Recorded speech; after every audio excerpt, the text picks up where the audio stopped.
फिर से मैं आ चुका हूँ आप सभी के बीच। रहने वाला है एक दमदार सेशन। तो चलते हैं, समय बिल्कुल भी वेस्ट ना करते हुए आपका तेज़ी से सेशन शुरू करते हैं। ज़्यादा नहीं, केवल 3 पैराग्राफ हम पढ़ाएंगे। बहुत कम समय में आपका सेशन कंप्लीट करेंगे और चलते हैं, सेशन की शुरुआत करते हैं। लिखा है, निम्न में से रेशम का कीड़ा नहीं है तो कौन सा है ये ढूंढना है। तो आपको नहीं वाला ऑप्शन टिक कर देना है, यानी मद्रासी, आसामी, बंगाली, चीनी, है ना। कौन सा इसमें रेशम का कीड़ा नहीं है। रेशम एक प्रकार का महीन, चमकीला और तंतु या रेशा है, यानी ये एक क्या है, एकदम थिन, है ना, और सॉलिड या हम कहेंगे स्ट्रॉन्ग, और जो है क्या है, फाइबर है, जिससे कपड़े को प्रिपेयर किया जाता है, by which we can make the fabric, है ना।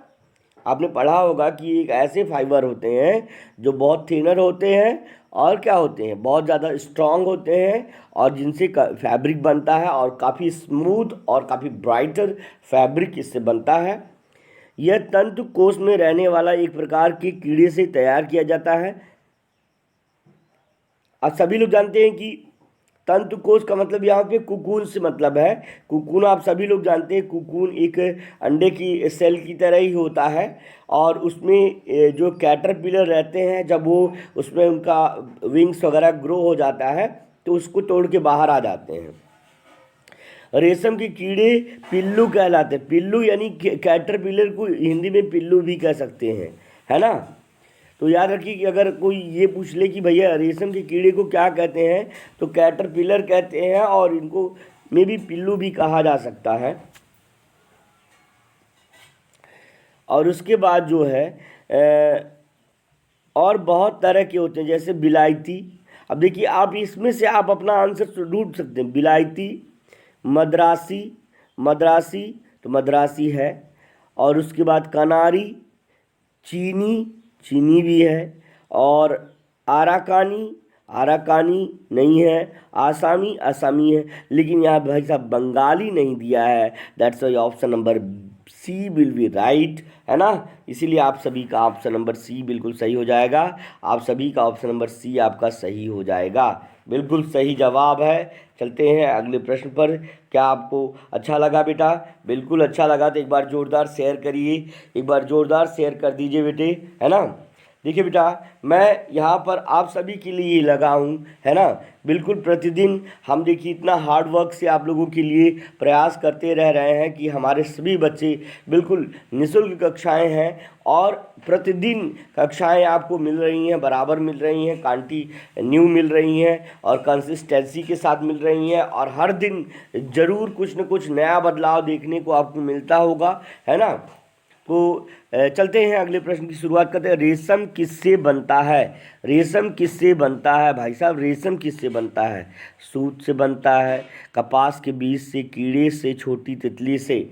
तो ये चीज़ हम सभी इसका आंसर जानते हैं, लेकिन यहाँ से हमको आंसर लेना है। चीनी, बूलू और बड़े पिल्लू का रेशम सबसे अच्छा होता है। चीनी और बूलू और बड़े पिल्लू, है ना। बड़े पिल्लू ये प्रजातियां होंगी। जैसे आप देखते हैं कि जो अगर हम गाय ले आते हैं, गाय, काउस अगर हमारे पास होती हैं तो बहुत सारी प्रजातियां होती हैं। हरियाणवी होती हैं, है, इसी तरह राजस्थानी होती हैं, है ना, गढ़वाली होती हैं, बहुत सारी प्रजातियां होती हैं। इसी तरह से देसी प्रजाति होती है, जर्सी होती है ना, साहीवाल होती है। तो सेम वही वैरायटी इसमें भी है कि इसमें जो है चीनी, बूलू और बड़े पिल्लू। ये देखो यहाँ पे थोड़ा सा नाम थोड़ा ऑड है, पिल्लू, पिल्ला, ये सब क्या कहाँ से आ गया। तो ये चीज़ है कि ये जो आपका इस 3 प्रजातियों की जो 3 जो है टाइप ऑफ जो रेशम की कैटरपिलर हैं, इनसे जो है आपका सबसे फाइन यानी सबसे अच्छा रेशम आपको प्राप्त हो जाता है ना। और ये कीड़े तितली की जाति के हैं। किस जाति के हैं? तितली की जाति के हैं। और कह रहा इनके कई कार्याकल्प होते हैं। अंडा फूटने से बड़े पिल्लू के आकार में होते हैं, है ना। अंडा फूटने पर ये बड़े पिल्लू के आकार में, बड़े पिल्लू के आकार में एक बड़े कैटरपिलर के रूप में ग्रो हो जाते हैं। और इस अवस्था में ये पत्तियां बहुत खाते हैं, शहतूत की पत्ती इनका सबसे तो इस तरह से आप ये कह सकते हैं कि ये छोटी तितली यानी तितली के ही रूप होते हैं। तो दैट्स वाई ऑप्शन नंबर, देखिए मे बी ये आंसर इसलिए नहीं दे रहा होगा क्योंकि तितली की प्रजाति है, तितली की प्रजाति है, लेकिन ये है तो एक इंसेक्ट ही ना, कीड़ा ही है ना, इसलिए मे बी ये जो ऑप्शन आपका सूत और कपास नहीं आएगा। ऑप्शन नंबर जो है सी के साथ हम सभी जाएंगे। Option number C will be right, यानी आपका कीड़े से, यानी ये कीड़े हैं और तितली की ही प्रजाति है, लेकिन छोटी तितली के नाम से हम इसको नहीं जान रहे हैं, कहीं पर भी नहीं आया है।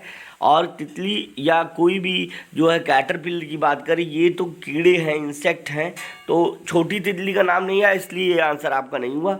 ऑप्शन नंबर सी के साथ हम सभी जाएंगे। अगला है कोया अवस्था किसे कहते हैं, या कोया अवस्था किसको कहते हैं। देखिए आपका प्रश्न रहा ये, कोया अवस्था किसको कहते हैं।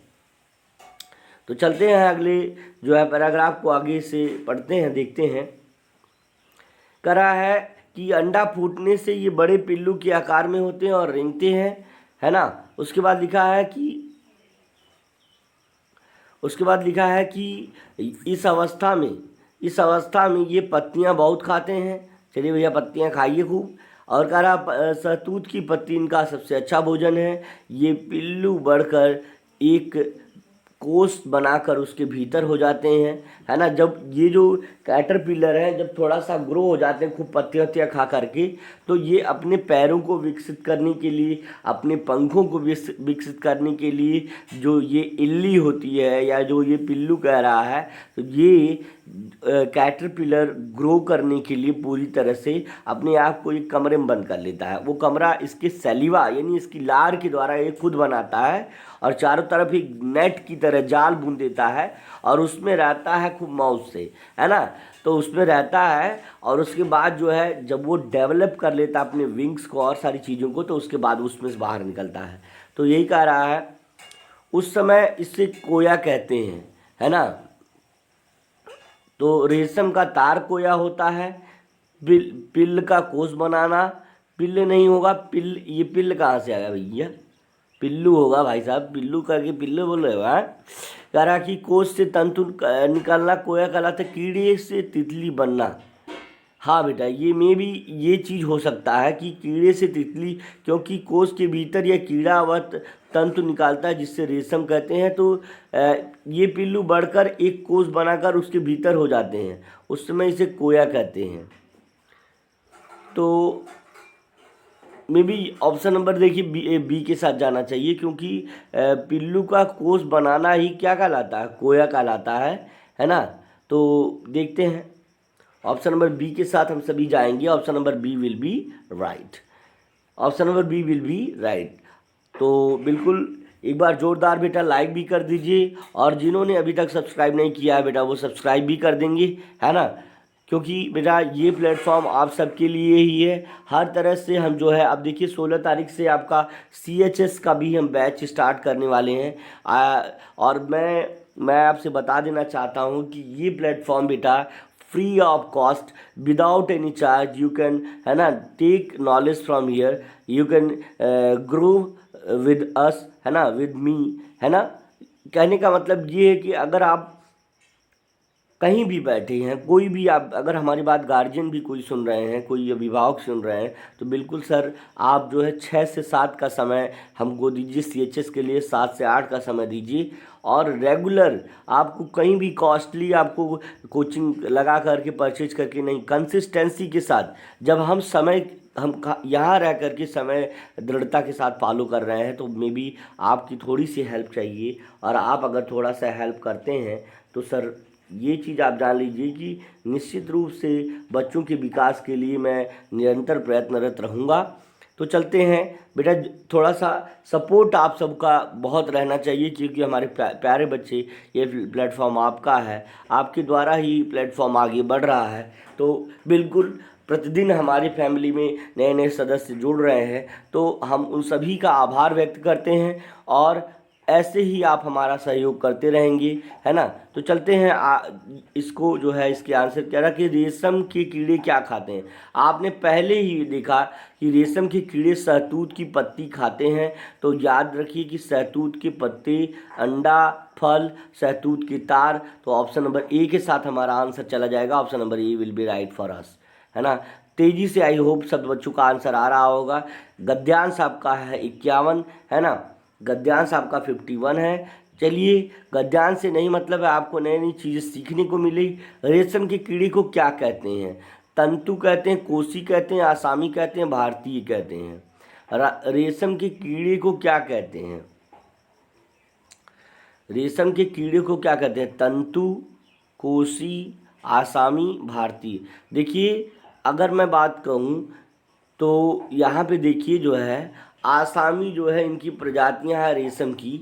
भारतीय कहीं नहीं आया है, कोसी कहीं नहीं आया है, और आपका तंतु नहीं आया है। मे भी तो ये जो है यह कोस्ट एक तंतु में, ये तंतु में रहते हैं, लेकिन रेशम के कीड़े को आसामी कह सकते हैं हम, क्योंकि इनकी एक प्रजाति आसामी भी है। तो मे भी ऑप्शन नंबर सी के साथ हम सभी जाएंगे। और चलते हैं अगले प्रश्न पर।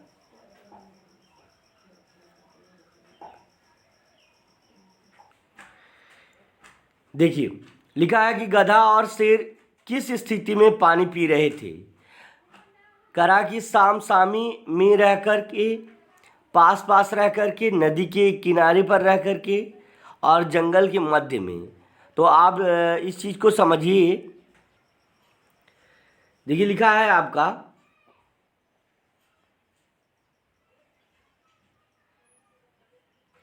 एक जंगल में एक नदी बहती थी। ठीक है भैया, बहने दीजिए।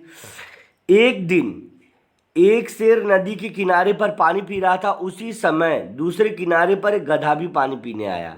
गधे को देखकर शेर ने उसे खाने का उपाय सोचा है। मतलब ये देखिए आपका क्या है, किस स्थिति में पानी पी रहे हैं। तो आगे देखिए, बातों में उलझाने के लिए शेर ने गधे से पूछा, नदी की दूसरी तरफ सब ठीक तो है, ठीक है ना? गधे ने बताया कि सब ठीक ठाक है। फिर शेर ने पूछा कि तुम्हारी तरफ सियार बहुत अच्छा गाते हैं। गधा तहस में आकर बोला, सियार तो गाना आता ही नहीं, उससे अच्छा तो हम गधे हैं, गाते हैं। तो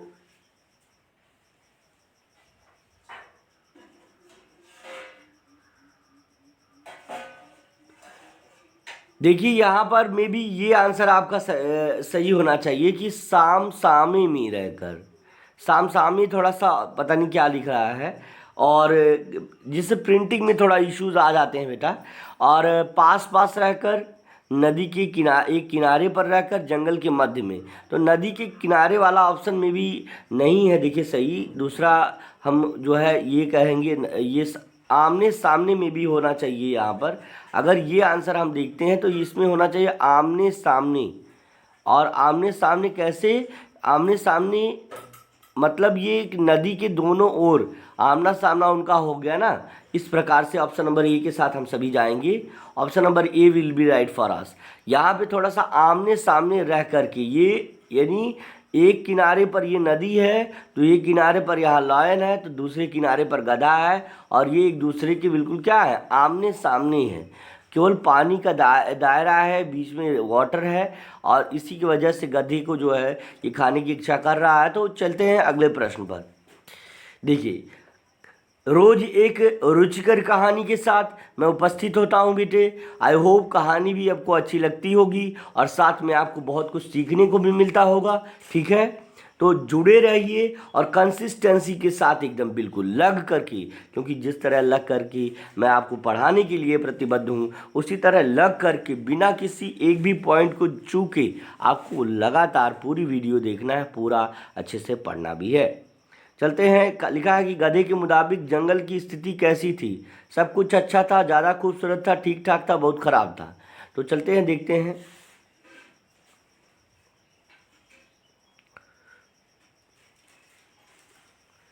तब शेर ने गधे को गाना सुनाने के लिए कहा। गधा खुश होकर जोर जोर से रेंकने लगा।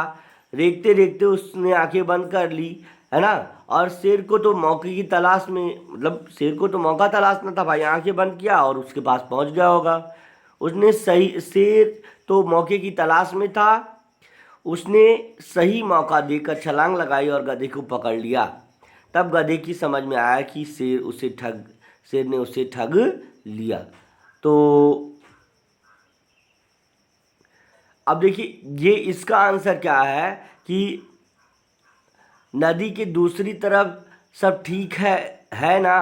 तो गधे ने बताया कि सब ठीक ठाक है। तो यहाँ पे सब ठीक ठाक है आपका, इस ये जो है सब कुछ अच्छा है, ज़्यादा खूबसूरत है, बहुत ख़राब है, तो ठीक ठाक है। ये जो आंसर हमारा ऑप्शन नंबर सी के साथ चला जाएगा, क्योंकि जो हमने बोला ना बेटा, सब कुछ अच्छा ठीक ठाक को ही कहते हैं, लेकिन हमारा आंसर क्यों नहीं ए के साथ गया है, क्योंकि स्टेटमेंट जो है ठीक ठाक सब जो है आया था यहाँ पर। आप देखिए, यहाँ देख सकते हैं, हम बार बार यही कह रहे हैं, पैराग्राफ के अकॉर्डिंग आंसर दीजिए।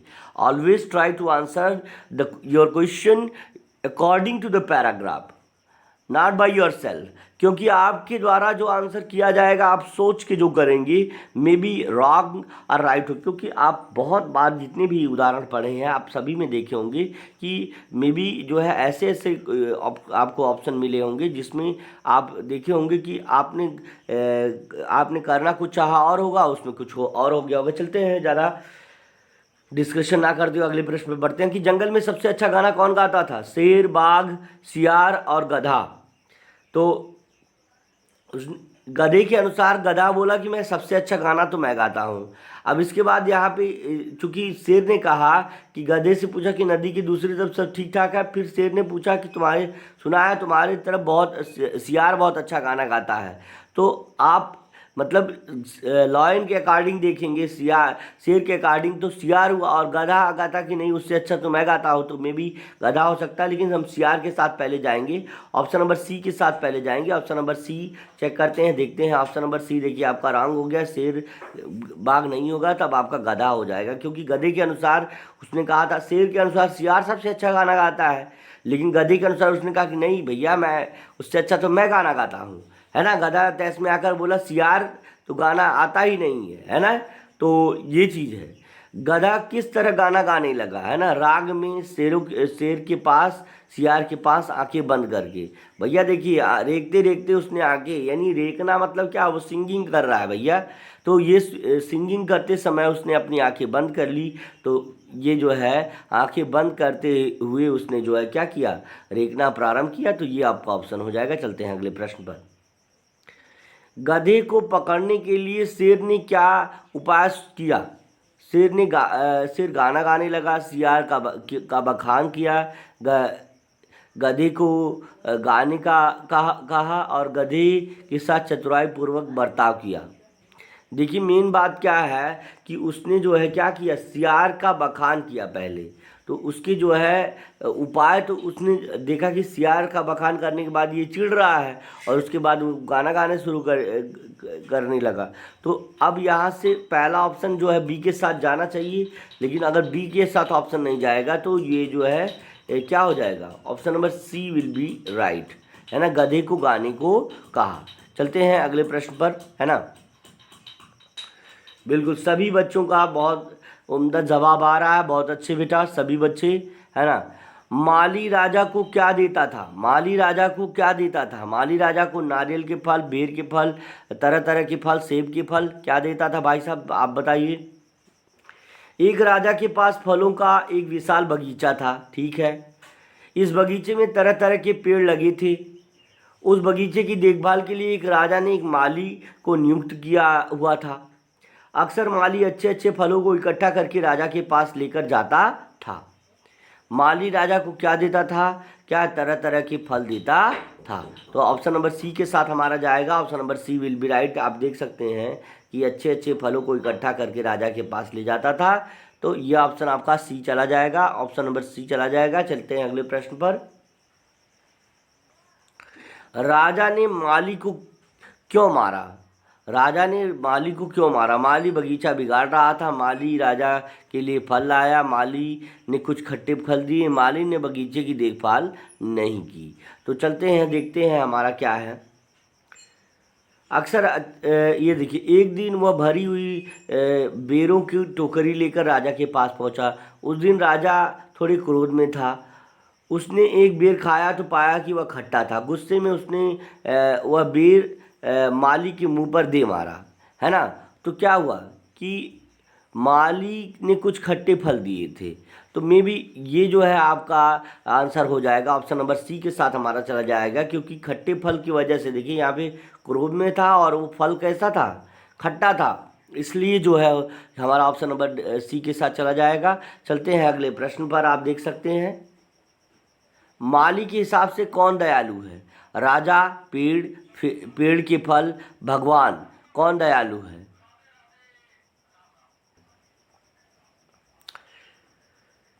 देखिए जरा, माली के हिसाब से दयालु कौन था? राजा, भगवान, पेड़ पौधे, कौन? है ना, पेड़ के फल।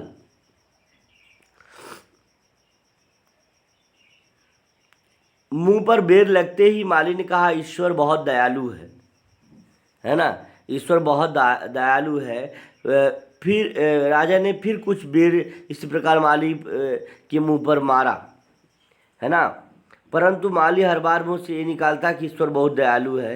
राजा का कथन सुनकर बहुत आश्चर्य में आ गया। यानी माली के अनुसार ईश्वर यानी गॉड यानी भगवान यानी अल्लाह यानी जो है जीसस, ये जो है ये क्या है, ग्रेट होते हैं, महान है, दयालु हैं सबसे ज़्यादा। तो यहाँ पर जो है आपका ऑप्शन डी के साथ चला जाएगा। Option number D will be right for us, understand. तो अब इसके बाद अगला प्रश्न हम पढ़ते हैं, देखते हैं कि माली किसके प्रति धन्यवाद प्रकट करता था? राजा के प्रति, ईश्वर के प्रति, और बेर के फलों बगीचे के प्रति। तो आप देख रहे हैं कि ईश्वर के प्रति वो धन्यवाद प्रकट करता था, क्योंकि देखिए ये देखिए ईश्वर को धन्यवाद क्यों देता था, यहाँ पे आपको जो है आपको आंसर मिल गया। अब देखिए लास्ट अनुच्छेद में लिखा है कि अनुच्छेद में लेखक हमें क्या सीख देता है? सदा काम करना, सदाएं प्रसन्न रहना, यानी ऑलवेज बी हैप्पी ये कह रहा है। ऑलवेज वर्क हार्ड ये कह रहा है। सदा फल खाते रहना, always eat fruits, always be good, है ना। तो ये आपको पूछ रहा है, चार ऑप्शन आपके साथ है। तो ऑप्शन नंबर डी आपके साथ हो जाएगा, क्योंकि सदा अच्छे बने रहना। तो यहाँ से देखिए एक बार इसको मिला भी लेते हैं कि माली महाराज आज हम आपके लिए नारियल, बेल और फल खिलाने वाला था। मैं तो यह सोच कर के खुश हो रहा हूँ कि यदि बेर के स्थान पर मुझे नारियल मारते तो मेरा क्या हाल होता। इसलिए मैं कह रहा था ईश्वर बहुत दयालु हैं। राजा को यह जानकर अपनी गलती का एहसास हुआ। सच में जो होता है वो सब अच्छे के लिए होता है। कहने का मतलब है सदा अच्छे बने रहना, क्योंकि अगर आप अच्छे रहेंगे तो ईश्वर भी आपका सहयोग करेगा। बेटा आज के लिए बस इतना ही, मिलते हैं अगले सेशन में, तब तक के लिए thank you, best of luck, जय हिंद, जय भारत।